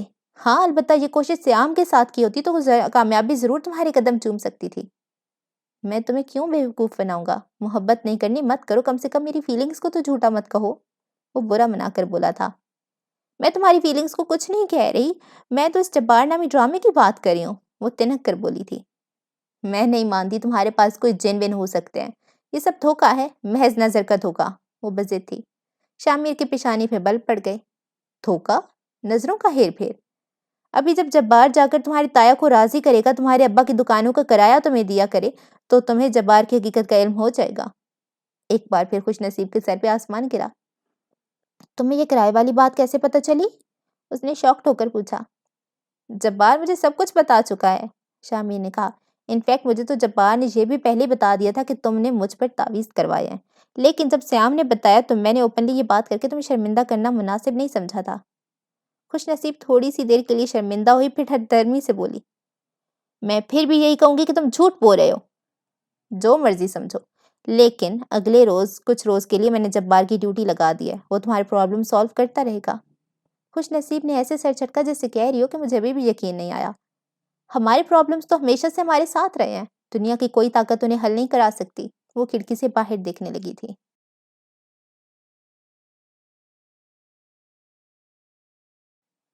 بارش کی وجہ سے سڑک پر پیر جمانا مشکل ہو رہا تھا، 2-4 قدم آگے بڑھتے تو لگتا 2 قدم پیچھے پھسل رہے ہیں۔ فلک بوجھ سے ذرا پہلے معاویہ نے ایک ذیلی پکڑ نڈی کی طرف رخ موڑ لیا، ایک طرف کھائیاں تو دوسری طرف یہاں درختوں اور خودرو جھاڑیوں کی بھرمار تھی، دور دور تک ان دونوں کے سوا کوئی زیرو دکھائی نہ دیتا تھا۔ یہ شارٹ کٹ ہے، ہم جلدی پہنچ جائیں گے، اس نے آگے بڑھ کر آئکت کی رہنمائی کرتے ہوئے کہا، اور قدم آگے بڑھا دیے۔ چند قدم آگے جا کر احساس ہوا وہ اکیلا ہی آگے بڑھ رہا ہے۔ پیچھے مڑ کر دیکھا تو آئکت وہیں تذبذب سی کھڑی تھی۔ کیا ہوا؟ یہاں بہت کیچڑ ہے معاویہ، ہم پھسل سکتے ہیں، وہ فکر مندی سے دائیں ہاتھ پر منہ کھولے کھڑی گائیوں کی طرف دیکھتے ہوئے کہہ رہی تھی۔ معاویہ الٹے قدم واپس آیا اور بایاں ہاتھ اس کی طرف بڑھا دیا۔ آئکت نے سوالیہ نظروں سے اس کی طرف دیکھا تو بولا، میں تمہیں گرنے نہیں دوں گا۔ آئکت ایک بار پھر تذبذب ہوئی، لیکن پھر اس نے اپنا ہاتھ معاویہ کے ہاتھوں میں دے دیا۔ اب وہ دونوں آگے پیچھے چل رہے تھے۔ معاویہ نے اس کا ہاتھ پکڑ رکھا تھا اور درختوں اور خودرو جھاڑیوں کو راستے سے آئکت کی سہولت کے لیے ہٹاتا جا رہا تھا۔ آئکت ایک ہاتھ سے چھتری پکڑے دوسرے ہاتھ سے معاویہ کا ہاتھ مضبوطی سے تھامے اوپر چڑھ رہی تھی۔ اس کی سانس بھی پھول چکی تھی۔ تمہارے اس کورس کا کیا ہوا؟ اوپر چڑھتے ہوئے آئکت نے پوچھا۔ کون سا کورس؟ معاویہ نے ایک نظر اسے گردن موڑ کر دیکھا۔ وہ جو تم کیلیفورنیا یونیورسٹی سے کرنا چاہتے تھے، کیا نام تھا اس کا؟ آئکت نے ذہن پر زور ڈالتے ہوئے یاد کرنے کی کوشش کی۔ مجھے صرف اتنا یاد ہے تم اس سال کے آخر تک کوئی کورس کرنے کے لیے جانا چاہتے تھے، اس نے نام نہ یاد آنے پر ناکام ہو کر کہا۔ اب میں نے اپنا ارادہ بدل دیا ہے، اس سال کے آخر تک میں کچھ اور کرنا چاہتا ہوں۔ اور وہ کچھ اور کیا ہے؟ اس نے دلچسپی سے پوچھا۔ مجھے وسامہ کی موت کا معمہ حل کرنا ہے، ہر حال میں، وہ سنجیدگی سے اور دو ٹوک انداز میں کہہ رہا تھا۔ کاش میں تمہارا ساتھ دے سکتی، چند منٹ کی خاموشی کے بعد آئکت نے کہا تھا۔ معاویہ نے بے ساختہ گردن موڑ کر اسے دیکھا۔ تم میرا ساتھ دے سکتی ہو؟ اس کا انداز سادہ تھا لیکن لہجے میں اصرار بولتا تھا۔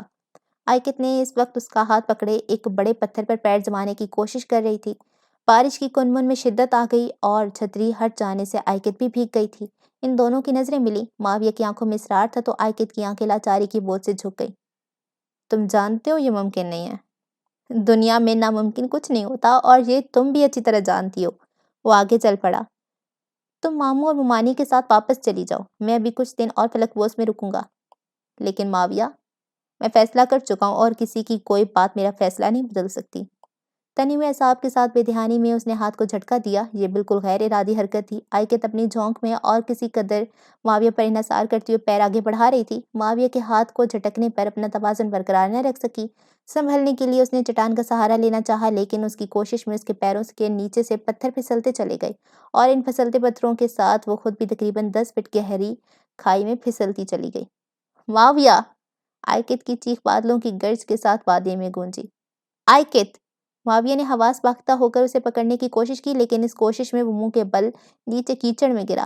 اس کے باوجود اس کے حواس اتنے بحال رہے کہ اس نے آئکت کو بچانے کی کوشش ترک نہیں کی اور آئکت کی آستین کا کنارہ اس کے ہاتھ میں آ گیا۔ میرا ہاتھ پکڑو، جلدی کرو، میرا ہاتھ پکڑو۔ وہ کیچڑ کے ساتھ ناہموار چٹان پر مسلسل نیچے کھسکتا جا رہا تھا۔ وہ اپنے پیروں کو تیز تیز حرکت دے رہا تھا اور اسے کسی ایسے سہارے کی ضرورت تھی جس کے ذریعے خود کو نیچے کھائی میں گرنے سے بچایا جا سکے۔ دوسری جانب وہ آئکت کی آستین کو مسلسل کھینچتا اس کا ہاتھ یا کلائی قابو کرنے کی کوشش کر رہا تھا۔ آئکت کے لیے کھائیوں میں موت کا اشتہا منہ کھولے کھڑا تھا کہ اب وہ اپنی زندگی بچانے کی تگ و دو ترک کرے اور کب اس کا لقمہ بنے۔ جیسے ہوا میں معلق آئکت کا خون ہی خشک ہو چکا تھا۔ بارش اسے اوپر معاویہ کی طرف دیکھنے نہ دیتی تھی اور نیچے گہرائی ناہموار کھائیوں کی دہشت سے مرنے سے پہلے ختم کر دینا چاہتی تھی۔ معاویہ، مجھے بچاؤ، میں مرنا نہیں چاہتی۔ موت کے خوف نے اسے جیسے ادموا کر دیا تھا۔ وہ رو رہی تھی اور چلا رہی تھی اور اپنی زندگی بچانے کے لیے مسلسل ہاتھ پیر چلا رہی تھی۔ میں تمہیں کچھ نہیں ہونے دوں گا، وہ پوری جان کی طاقت لگا کر چلا رہا تھا۔ بالآخر اس کے پیروں نے ایک ٹھوس سطح کو چھوا۔ معاویہ نے فوراً سے پیشتر اپنے پیر سطح پر پھنسائے اور دونوں ہاتھوں کو آگے کی طرف لٹکا کر سڑک کے کٹاؤ سے نیچے لٹک گیا۔ پوری مضبوطی سے اس نے آئکت کی دونوں کلائیوں کو قابو کیا اور جتنی طاقت سے اسے اوپر کھینچ سکتا تھا کھینچنے کی کوشش کی، لیکن بارش کی وجہ سے گرفت رکتی نہ تھی اور ان دونوں کے ہاتھ بار بار چھوٹ رہے تھے۔ پتہ نہیں کتنی دیر کی اذیت اور محنت کے بعد وہ اسے اوپر لانے میں کامیاب ہو سکا تھا اور پھر دونوں جیسے بے دم سے ہو کر وہیں کیچڑ زدہ زمین پر گر گئے تھے۔ موت کا سامنا بہرحال مر جانے سے زیادہ خوفناک ہوتا ہے۔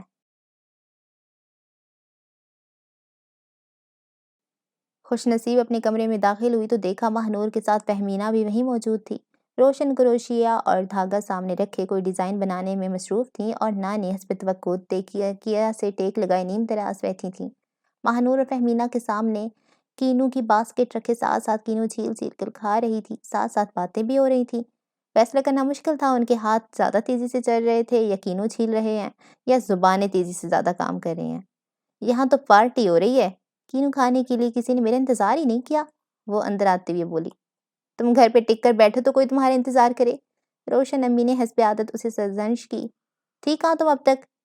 اس نے کہاں جانا ہے، پریا کی طرف ہی گئی ہوگی، ماہنور نے کہا۔ جی ہاں، ملاکی روڈ مسجد تک اور ہماری خوش نصیب کی دوڑ فریحہ کے گھر تک، فہمینہ شرارت سے بولی۔ وہ دونوں مل کر اسے چڑھا رہی تھی۔ خوش نصیب نے اسے منہ چڑھایا اور جا کر ان کے ساتھ بیٹھ گئی۔ غصے کے اظہار کے طور پہ فہمینہ کے ہاتھ سے کینو جھپٹ لیا۔ جی ہاں، فریحہ کی طرف گئی ہوئی تھی میں، لیکن یہ پارٹی کس خوشی میں ہو رہی ہے؟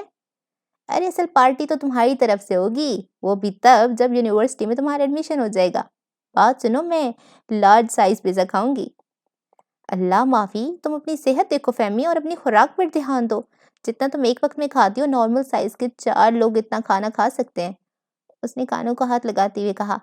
ارے چپ کرو، کیوں بچی کی صحت کو نظر لگا رہی ہو؟ اس بچی کا بھائی ہمیشہ میرے کھانے پینے پہ نظر رکھتا ہے، تب تو آپ کو اعتراض نہیں ہوتا۔ اس نے ٹھنک کر روشن امی کو دیکھا۔ بھائی سے یاد آیا، فہمینہ رازداری سے اس کی طرف جھکی اور شرارت سے بولی۔ فون آیا تھا اس کا، بہت یاد کر رہا تھا تمہیں۔ فہمینہ کوئی مزیدار سے جواب سننے کی امید رکھتی تھی، لیکن خوش نصیب نے کہا تو صرف اتنا ہی، یاد تو میں بھی کر رہی تھی اسے۔ کیف نے سنا تو خوشی کے مارے بے ہوش ہی نہ ہو جائے۔ اسے کو میرا ایک کام کر دے، اس کے بعد بھلے سے بے ہوش ہوتا پھرے یا کوما میں ہی چلا جائے۔ فٹے منہ تمہارا، کبھی تو کوئی اچھی بات کیا کرو، فہمینہ جل کر بولی تھی۔ خوش نصیب کہکا لگا کر ہنسی۔ اچھا سنو، اگلی بار کیف سے بات ہو تو کہنا مجھ سے بھی بات کرے، ایک ضروری کام ہے مجھے اس سے۔ ایسا کون سا ضروری کام پڑ گیا کیف سے، ہمیں بھی تو بتاؤ، اس نے آنکھیں مٹکا کر کہا۔ فریحہ کی ایک کزن میس کمیونیکیشن میں ایڈمیشن لینا چاہ رہی ہے، اسی کے بارے میں معلومات چاہیے تھی۔ اس نے اسے پھوٹی سی پھانک منہ میں رکھتے ہوئے بات بنائی۔ اچھا کہہ دوں گی، لیکن اب تم اپنے ایڈمیشن کا سوچو۔ ایڈمیشن کا ابھی کچھ پتہ تو نہیں ہے۔ پتہ کیوں نہیں ہے؟ روشن امی تمہارے ایڈمیشن کے لیے راضی ہو گئی ہیں۔ مہانور نے پرجوش انداز میں اسے خوشخبری سنائی۔ ایڈمیشن تو تب ہوگا نا جب ایڈمیشن کے لیے پیسے ہمارے پاس آئیں گے۔ پیسوں کی اب تم فکر مت کرو، روشن امی نے دھاگے لپیٹتے ہوئے مسکرا کر کہا۔ میں نے صبح تمہیں دکانوں کے کرائے کی بات بتائی تھی نا، اشفاق بھائی صاحب وہ سارا کرایہ ہمیں دینے پر راضی ہو گئے ہیں۔ وہ اتنا خوش تھی، اس بات کے خوشی ان کے چہرے سے جھلک رہی تھی۔ دیکھا کتنے اچھے ہیں میرے ابو، فہمینہ نے دانت نکال کر کہا، اور خوش نصیب بچہ اس بات پر خوش ہونے کے مخمصے میں پڑ گئی۔ روشن امی گیلری کے الماری میں کروشیا اور دھاگا رکھنے گئی تھی اور تیزی سے اٹھ کر ان کے پیچھے آئی۔ روشن امی یہ کیا معاملہ ہوا ہے؟ تایا جان تو ایک کمرہ بھی ہمیں دینے پر راضی نہیں ہو رہے تھے، یہ اتنے سارے پیسے دینے کی حامی کیسے بھر لی؟ میں تو خود حیران ہوں۔ وہ الماری بند کر کے اس کی طرف پلٹیں تو بہت خوش لگ رہی تھیں۔ تمہارے جانے کے بعد اشفاق بھائی صاحب نے مجھے بلوایا اور کہا کہ تمہارے ابا کی دکانوں کا سارا کرایہ اگلے مہینے سے وہ ہمیں دیا کریں گے۔ صرف یہی نہیں، پچھلے 2 مہینوں کا کرایہ بھی انہوں نے مجھے دیا ہے۔ دیکھو تو خوش نصیب، تم ہمیشہ ان سے سب سے کتنی متنفر رہتی ہو، لیکن ان سب کو ہمارا کتنا خیال رہتا ہے۔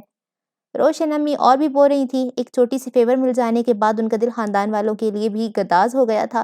جب خوش نصیب ششت سی کھڑی رہ گئی، اس کے کانوں میں شامیر کی کہی ہوئی باتیں گونج رہی تھیں۔ میں نے جبار سے کہہ دیا ہے، وہ تمہارے سارے پرابلمز حل کروا دے گا۔ اس کا دماغ میں جیسے چونٹیاں سی چلنے لگیں۔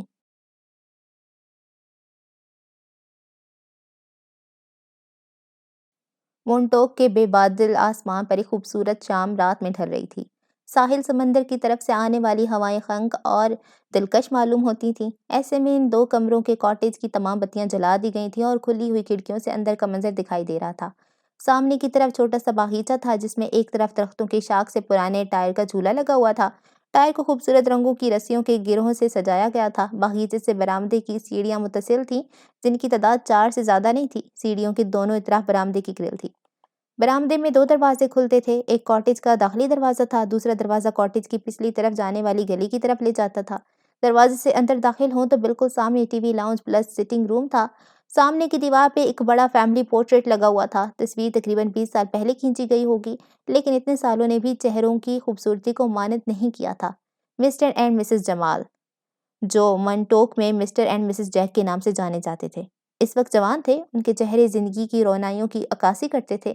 ننھا آدم مسز جمال کی گود میں اپنے فرشتوں جیسی مسکراہٹ کے ساتھ بیٹھا ہوا تھا، جبکہ 4 سالہ منفرا مسٹر جمال کی بائیں بازو کے گھیرے میں کھڑی، بالوں کو 2 پونیوں میں باندھے، پورے دانت نکالے مسکرا رہی تھی۔ یہ اتنا خوبصورت فیملی فوٹو تھا کہ جو بھی دیکھتا سراہے بنا نہ رہ سکتا تھا۔ اس بڑے پورٹریٹ کے ساتھ دیوار پہ جا بجا چھوٹے بڑے فریمز لگے ہوئے تھے، جن میں منفرا اور آدم کی بچپن سے لے کر اب تک کی کئی تصویریں لگی ہوئی تھیں۔ بڑے فیملی فوٹو کے ساتھ نسبتاً درمیانے سائز کا ایک اور فریم لگا ہوا تھا، جس میں ایک درمیانی عمر کی عورت کے بلیک اینڈ وائٹ تصویر تھی۔ عورت کی عمر 18-19 سال سے زیادہ نہیں ہوگی۔ اس کا چہرہ بیضوی اور نقوش خوبصورت لیکن دیہاتی پن کا نقش لیے ہوئے تھے۔ یہ مسٹر جمال کی والدہ کی تصویر تھی اور پرانی یادوں کی وہ آخری کڑی تھی جسے انہوں نے اب تک سنبھال کر رکھا ہوا تھا۔ ٹی وی لاؤنج میں ٹی وی کے ساتھ ساتھ ضرورت کا کچھ اور سامان بھی موجود تھا جو پنجابی ثقافت کی نمائندگی کرتا تھا۔ یہ وہ تمام اشیاء تھی جنہیں مسز جمال نے جمع کر رکھا تھا۔ وہ ایسے ہر چیز کو گھر میں لانے کی کوشش کرتی رہتی جن سے انہیں پاکستان سے جڑے رہنے کا احساس ہوتا رہے۔ داہنے ہاتھ ماسٹر بیڈ روم تھا، دوسری طرف کچن کا دروازہ تھا جس سے کچن میں کھانے کا اہتمام کرتی مسز جمال اور منفرا نظر آ رہی تھیں۔ دروازے کی جگہ کھلی ہوئی تھی جہاں صرف دروازے کا فریم لگا ہوا تھا۔ کچن کے بالکل ساتھ سیڑھیاں اوپر کی منزل کی طرف جاتی تھیں۔ اوپر ایک بیڈ روم اور ایک چھوٹا سا اسٹڈی روم تھا۔ یہ کمرہ منفرا کے بعد زیادہ تر آدم کے زیر استعمال رہتا تھا۔ کمرے کے سامنے چھوٹا سا ٹیرس تھا جہاں کھڑے ہو کر ساحل سمندر کو دور تک دیکھا جا سکتا تھا۔ لکڑی کا بنا ہوا یہ بلا شبہ خوبصورت کاٹیج تھا۔ سٹنگ روم کے پورٹریٹ وال کے سامنے مسٹر جمال کھڑے تھے اور اپنی والدہ کے چہرے کو حسرت سے تک رہے تھے۔ منفرا نے کچن سے انہیں دیکھا اور باہر آ کر ان کے کندھوں پر دونوں ہاتھ رکھ کر اپنی تھوڑی بھی ان کے کندھے سے لگا دی۔ ڈیڈ، اس نے پیار سے انہیں پکارا تو وہ جیسے کسی گہرے خیال سے چونک کر اسے دیکھنے لگے۔ ان کی آنکھوں کے کنارے نم تھے اور پتلیوں میں درد کا ایک جہاں آباد تھا۔ منفرا ان کا درد محسوس کر سکتی تھی، لیکن اس درد کا مداوا کرنا اس کے لیے ممکن نہیں تھا۔ اس نے ہولے سے ان کے کندھے تھپ تھپا دیے۔ ڈنر ریڈی ہے ڈیڈ۔ مسٹر جمال نے نظر کا چشمہ آنکھوں سے ہٹا کر آنکھوں کے کنارے پونچھے اور اس کے ساتھ کچن میں آ گئے۔ اتنے دنوں کے بعد منفرا آئی ہے، کم سے کم آج تو سب لوگ وقت پہ ڈنر کے لیے آ جائیں۔ یہ آدم بھی پتہ نہیں کہاں رہ گیا۔ مسز جمال چھوٹی سی ڈائننگ ٹیبل پر لزانیہ کی ٹرے رکھ رہی تھیں۔ انہوں نے مسٹر جمال کا چہرہ دیکھا تو چونک گئیں اور آنکھوں کے اشارے سے منفرا سے سبب پوچھا۔ منفرا نے چپکے سے انہیں خاموش رہنے کا اشارہ کر دیا اور مسٹر جمال کے لیے کرسی کھینچ کر انہیں بیٹھنے میں مدد دینے لگی۔ مجھے بہت بھوک لگ رہی ہے، اچھا ہوا جو ڈنر جلدی تیار ہو گیا، منفرا نے اپنی کرسی پر بیٹھتے ہوئے خوش دلی سے کہا تھا۔ کیا ہی اچھا ہو کہ آدم بھی وقت پر پہنچ جائے۔ آدم آ جاؤ بھائی، مسز جمال نے اونچی آواز میں کہا تھا۔ کیا کسی نے مجھے یاد کیا ہے؟ آدم خوش دلی سے کہتا ہوا اندر داخل ہوا۔ وہ 19-20 سال کا ایک بھرپور نوجوان تھا، چہرے مہرے سے معصوم معلوم ہوتا تھا لیکن قد کاٹ اتنا تھا کہ منفرا کا بڑا بھائی لگتا۔ صبح میں وہ کالج جاتا تھا اور شام میں مسٹر جمال کے ساتھ مچھلیوں کی خرید و فروخت کا کام کرتا تھا، لیکن یہ کام اسے کچھ خاص پسند نہیں تھا۔ وہ بچپن سے ہی سمندر کے عشق میں مبتلا رہا تھا اور اسکوبا ڈرائیور بننا چاہتا تھا اور سمندر کی تہہ میں چھپے ہوئے رازوں سے پردے اٹھانا چاہتا تھا۔ یہ وائٹ ساس لزانیہ آپ نے منفرا کے لیے بنایا ہے، اگر میں نے کہا ہوتا تو آپ کبھی نہ بناتی۔ آدم نے کھانے کا جائزہ لیتے ہوئے مسز جمال کو سنجیدگی سے چڑھایا تھا۔ وہ اتنے دنوں بعد آئی ہے، کھانا تو اسے کیا پسند کا ہونا چاہیے تھا۔ مسٹر جمال خوش دلی سے منفرا کو دیکھ کر بولے تو منفرا خوش ہو کر آدم کو دیکھنے لگی۔ اس کی صحت دیکھیں، میرا خیال ہے اسے 2 سال کا روزہ رکھنا چاہیے۔ آپ لوگوں کو نہیں لگ رہا یہ پہلے سے زیادہ موٹی ہو کر آ گئی ہے؟ وہ سنجیدگی سے منفرا کو دیکھتے ہوئے کہہ رہا تھا، بظاہر سنجیدہ تھا لیکن صاف پتہ چل رہا تھا کہ مذاق کر رہے۔ جی نہیں، میں موٹی نہیں ہوں، منفرا نے ناراضی سے کہا تھا۔ یہ تو تم صرف اپنا دل بہلانے کے لیے کہہ رہی ہو، ورنہ اپنے موٹاپے کا خود تمہیں بھی احساس ہے، وہ حاضر جوابی سے بولا تھا۔ مسٹر اینڈ مسز جمال ہنسنے لگے۔ اچھا اب اسے کھانا کھانے دو، تنگ مت کرو میری بیٹی کو، مسز جمال نے پیار سے منفرا کو دیکھتے ہوئے کہا تو منفرا آدم کو منہ چڑھا کر اپنی پلیٹ میں لزانیہ نکالنے لگی۔ تمہاری پڑھائی کیسی چل رہی ہے؟ اچھی چل رہی ہے، آج کل میں ایک تھیسس پر کام کر رہی ہوں اور اس کے لیے اکثر ڈاکٹر ریمسن کی سائیکیٹری بھی جاتی ہوں، اس نے خوشی خوشی سب کو بتایا تھا۔ یہ تو بہت اچھی بات ہے، لیکن تمہاری پڑھائی ختم کب ہوگی؟ مسز جمال نے بظاہر سرسری انداز میں پوچھا تھا۔ میری پڑھائی ختم ہو جائے گی موم، لیکن آپ کیوں پوچھ رہی ہیں؟ پاکستانی کمیونٹی میں اب کس لڑکی کی شادی ہوئی ہے جو آپ کو ایک دم سے میری پڑھائی ختم ہونے کا خیال آ رہا ہے؟ منفرا نے شرارت سے پوچھا تو مسز جمال ناراضی سے اسے دیکھنے لگیں۔ اگر کسی کی شادی کا سن کر تمہیں میری شادی کی فکر ہو رہی ہے تو اس میں غلط کون سی بات ہے؟ تمہارے ساتھ کی ساری لڑکیوں کی شادیاں ہو چکی ہیں، کم سے کم ہمارے سرکل میں تو سب کی ہو گئی ہیں، انہوں نے ناراضی سے اور ذرا سوچ کر کہا تھا۔ منفرا کے لیے پریشان ہونے کی ضرورت نہیں ہے، میری بیٹی کے لیے کوئی شہزادہ آئے گا۔ مسٹر جمال نے مسکرا کر منفرا کو دیکھا۔ وہ بچپن سے اسے یہی کہا کرتے تھے کہ تمہارے لیے کوئی شہزادہ آئے گا اور وہ کوئی عام آدمی نہیں ہوگا، اور جب تک وہ شہزادہ آ نہیں جاتا اور اسے اس کی پڑھائی مکمل کر کے کریئر پہ دھیان دینے دو، انہوں نے اب سنجیدگی سے کہا تھا۔ پتہ نہیں آپ اس طرح کی باتیں کیوں کرتے ہیں، کیا آپ کو منفرا کی فکر نہیں ہے؟ زمانہ اتنا خراب ہو گیا ہے، امریکن سوسائٹی میں تو چھوٹی چھوٹی لڑکیاں نہ جانے کیا کیا کرتی پھر رہی ہیں۔ منفرا تو پھر ان کے خدشات تھے جو ختم ہونے کا نام ہی نہیں لے رہے تھے۔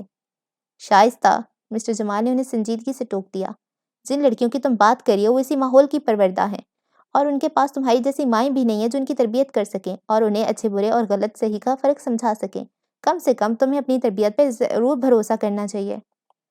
ڈیڈ بالکل ٹھیک کہہ رہے ہیں، منفرا نے ماں کے ہاتھ پر ہاتھ رکھتے ہوئے کہا، اور میں نے آپ سے پرومس کیا ہے کبھی آپ کو لیٹ ڈاؤن نہیں کروں گی موم۔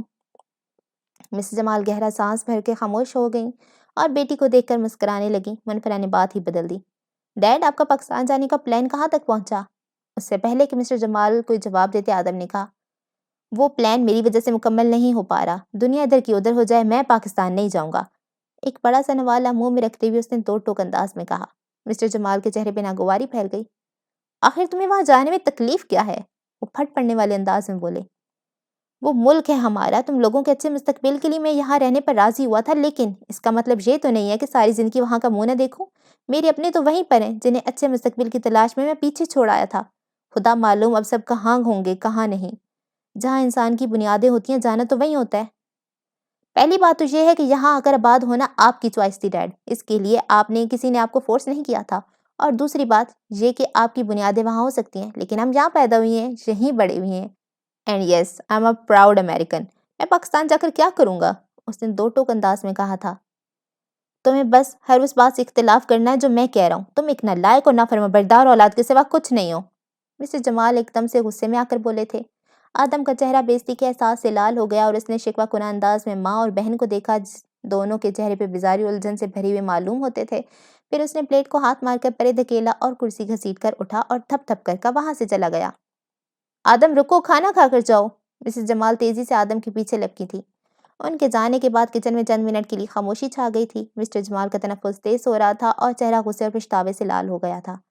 تم نے دیکھا منفرا، یہ کتنا بدتمیز ہو گیا ہے؟ تم لوگوں کے لیے میں نے اپنی سرزمین، اپنے لوگ چھوڑ دیے، کیا اس لیے ان سب کو چھوڑا تھا کہ کل کو میری اولاد میرے فیصلوں کو غلط قرار دے؟ اصل میں یہ زمین ہی خراب ہے۔ اس ملک کی آب و ہوا ہی نوجوان نسل کو باادب بننے نہیں دیتی۔ مشرقی مرد اس سرزمین پر آ کر اچھا مستقبل تو بنا سکتے ہیں لیکن اچھی اولاد نہیں بنا سکتا۔ پتہ نہیں ہم مشرقی لوگ ایسی فحش غلطیاں کیوں کرتے ہیں۔ ان کے پچھتاوے، ان کے غم ان تمام مشرقی لوگوں جیسے ہی تھے جو کئی سال پہلے اپنا وطن چھوڑ کر یہاں آئے اور آباد ہو گئے۔ قسط نمبر 12ویں ختم ہو گئی ہے اور ایز آلویز میں تھک گئی ہوں۔ پتہ نہیں دوسرے چینلز کیسے 8 گھنٹے کی ریکارڈ کر لیتے ہیں، مجھ سے تو نہیں ہوتی ہے۔